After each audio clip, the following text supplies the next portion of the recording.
Tapping చేయాలి. తీవ్రవాదులు, ఉగ్రవాదులు, సంఘ విద్రోహ శక్తులపై నజర్ పెట్టాలి. కానీ తెలంగాణలో మాత్రం మొత్తం బీఆర్ఎస్ కు లబ్ధి చేయటం, ప్రత్యర్థి పార్టీలను ఇబ్బంది పెట్టడం ఇదే టార్గెట్ గా వ్యవహారాలు నడిచాయి. తాజాగా భుజంగరావు, రాధాకిషన్రావు వాంగ్మూలాల్లో ఇదే విషయం బయటపడింది. పైగా ట్యాపింగ్ తాను చేయించలేదని, వాళ్ళు ఎవరెవరిని ట్యాప్ చేశారో తనకు ఎలా తెలుసని మాజీ సీఎం కేసీఆర్ చెబుతున్న మాటలు అస్సలు నమ్మేట్లు లేవని ప్రత్యర్థి పార్టీలు కౌంటర్ వేస్తున్నాయి. అసలు ఫోన్ ట్యాపింగ్ ద్వారా గత 10 ఏళ్లలో నిజంగా జరిగిందేంటి, ఎవరెవరు ఎక్కడెక్కడ లబ్ధి పొందారో ఇవాల్టి ఎపిసోడ్లో చూద్దాం.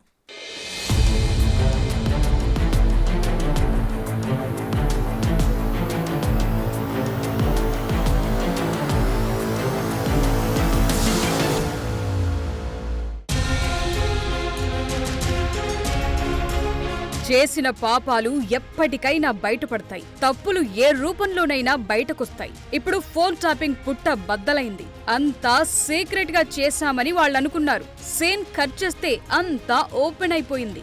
దాయటానికి, దాచుకోవటానికి ఏమీ లేదు. అందుకే వాంగ్మూలాల్లో ఉన్నది ఉన్నట్లు చెప్పేస్తున్నారు. తెలంగాణలో రాజకీయంగా తిరుగుండదు అనుకున్నారు. బీఆర్ఎస్ ను పై స్థానంలో నిలపాలన్న టార్గెట్ తోనే పనిచేశారు. అంతా ఒకే సామాజిక వర్గం, చెప్పింది చెప్పినట్లు జరుగుతుందని పెట్టారు.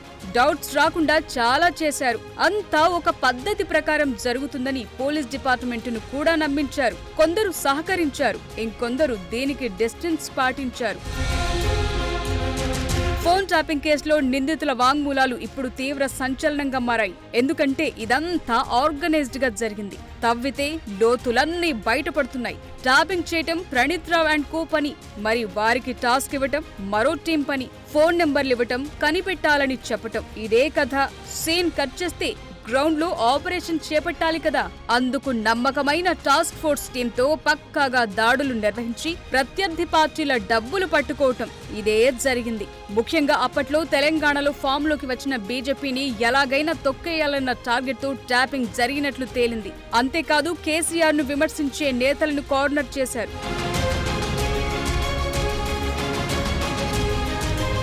2014లో కేసీఆర్ అధికారం చేపట్టినప్పటి నుంచే ట్యాపింగ్ కథ మొదలైనట్లుగా అనుమానాలు పెరుగుతున్నాయి. కేసీఆర్ తొలి ప్రభుత్వంలో డిప్యూటీ సీఎంగా పనిచేసిన తాటికొండ రాజయ్యను ఉన్న ఫలంగా కేసీఆర్ తీసేశారు.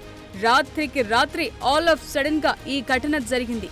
ఈ పరిణామం పొలిటికల్ వర్గాలను ఒక్కసారిగా షాక్ కు గురి చేసింది. అసలెందుకు కేసీఆర్ తీసేశారు అన్నది బహిరంగంగా ఎక్కడా చర్చ జరగలేదు. కారణం కూడా బయటకు చెప్పలేదు. కానీ ఇంటర్నల్ గా ఫోన్లు వినటం, ఏదో తేడా జరుగుతోందన్న ఉద్దేశంతోనే తీసేశారన్నది ఈటెల రాజేందర్ చెప్తున్న మాట. రాజయ్యను డిప్యూటీ సీఎం పదవి నుంచి తప్పించినప్పుడు ఆ అంశాన్ని కేసీఆర్ దగ్గర ఈటెల ప్రస్తావించగా తన దగ్గర అన్ని ఆధారాలు ఉన్నట్లు కేసీఆర్ చెప్పారని, ఆధారాలంటే ఫోన్ ట్యాపింగేనని ఇప్పుడు తమకు అర్థమవుతోందంటున్నారు. కేసీఆర్ చర్యలు ఎప్పుడు ఆశ్చర్యకరంగా ఉండేవి. ఆయన ఎప్పుడు ఎవరిని దగ్గరకు తీస్తారో, ఎవరిని పక్కన పెడతారో ఎవ్వరికీ అర్థం కాకపోయేది. కేసీఆర్ ఎందుకిలా చేస్తున్నారన్న ప్రశ్నలు అలాగే ఉండిపోయేవి. అన్నిటికీ అసలు కారణం అందరి మాటల్ని రహస్యంగా తెప్పించుకోవటమే అన్నది ఇప్పుడు అర్థం కాని వారందరికీ అర్థమవుతోన్న విషయం. ట్యాపింగ్ కోసం అలా చేశారు, ఇలా చేశారు, అప్డేటెడ్ ఎక్విప్మెంట్ వాడారు. ఇదంతా ఒకెత్తైతే ఈ ఆపరేషన్ ను నడిపించిన వ్యవహారమే అసలు హాట్ టాపిక్.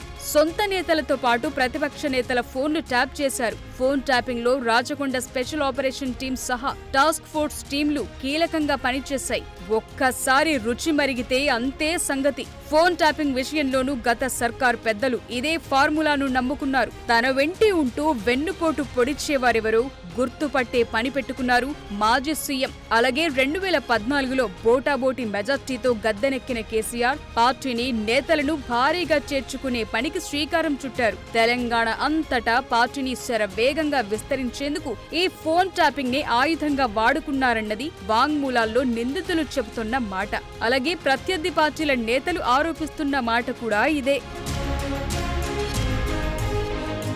ఒక ఉదాహరణ చూద్దాం. 2009 జీహెచ్ఎంసీ ఎన్నికల్లో అసలు అడ్రస్సే లేని బీఆర్ఎస్ పార్టీ 2016 గ్రేటర్ ఎన్నికల నాటికి బలమైన శక్తిగా మారిపోయింది. మొత్తం 150 వార్డులకు గాను 99 చోట్ల గెలిచింది. ఒక్కసారిగా ఎంత మార్పు! తెలంగాణ రావటం, కేసీఆర్ వైపు కాస్త వాతావరణం అనుకూలంగా ఉన్న హైదరాబాద్ వంటి చోట్ల వార్ వన్ సైడ్ అవటం చూస్తే తెర వెనుక ట్యాపింగ్ మ్యాటర్ ఎలా నడిచిందో అర్థమవుతోందంటున్నారు. ఎవరెవర్ని ఎలా డీల్ చేశారో, ఏం జరిగిందో అన్నది ఇంకా పూర్తి స్థాయిలో బయటకు రావాల్సింది. ఓవరాల్ గా ఈ ఎపిసోడ్ లో 2 మీడియా సంస్థల యజమానులతో నిఘా పెట్టించారు. రాజకీయ నేతల సమాచారంపై శ్రవణ్ కుమార్, దామోదర్ రావు ఎప్పటికప్పుడు అందించేవారు. మొత్తం సమాచారాన్ని ఐ న్యూస్, నమస్తే తెలంగాణ యజమానులు సేకరించారు. ఐ న్యూస్ ఎండీ శ్రవణ్ రావుకు బీఆర్ఎస్ ఎమ్మెల్యే హరీష్ రావుతో కాంటాక్ట్స్ ఉన్నాయని, దీంతో శ్రవణ్ రావు నాటి ఎస్బీఐ చీఫ్ ప్రభాకర్ రావును డైరెక్ట్ గా కలిసేవారని రాధాకిషన్ రావు దర్యాప్తులో చెప్పిన మాట. ప్రణీత్ రావు ఎస్బీఐ టీం మెంబర్స్ తో శ్రవణ్ రావుకు మంచి సంబంధాలుండేవి. ప్రతిపక్ష నేతలకు ఫినాన్షియల్ గా సపోర్ట్ చేసే వాళ్ల ఫోన్ నంబర్లు, అనుచరుల ఫోన్ నంబర్లను ప్రణీత్ రావుకు శ్రవణ్ రావు పంపించేవారని, అలా వాళ్లపై కూడా నిఘా పెట్టి డబ్బులు సీజ్ చేసేవాళ్లమని రాధాకిషన్ రావు చెప్పుకొచ్చారు.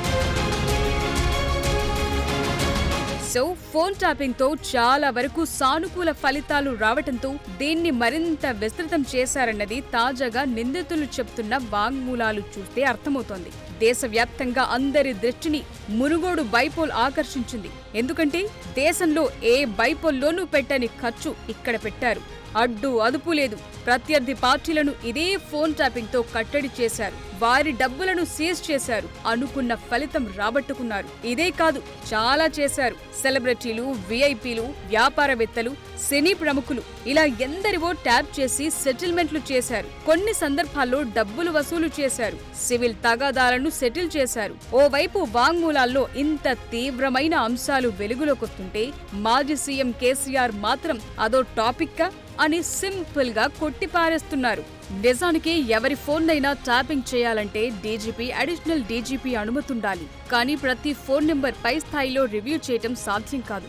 ఇదే అదనుగా ప్రభాకర్ రావు ప్రణీత్ రావుకు ఫ్రీ హ్యాండ్ ఇచ్చారని కన్ఫెషన్ స్టేట్మెంట్ లో ఉంది. కేఎంఆర్ అలాగే POL 2023 పేర్లతో ప్రణీత్ రావు 2 సెపరేట్ వాట్సాప్ గ్రూపులు ఏర్పాటు చేసినట్లు కూడా వెల్లడైంది. కామారెడ్డి నుంచి కేసీఆర్ బరిలో దిగటం, అక్కడ ఓడితే మొదటికే సమస్య వస్తుందన్న ఉద్దేశంతో కామారెడ్డిపై స్పెషల్ నజర్ పెట్టినట్లు చెప్తున్నారు. ఇక్కడ బీజేపీ అభ్యర్థి వెంకటరమణారెడ్డి అలాగే రేవంత్ రెడ్డి సోదరుడు కొండల్ రెడ్డి కదలికలను ఎప్పటికప్పుడు ట్రాక్ చేశారని వాంగ్మూలంలో వెల్లడించారు నిందితులు.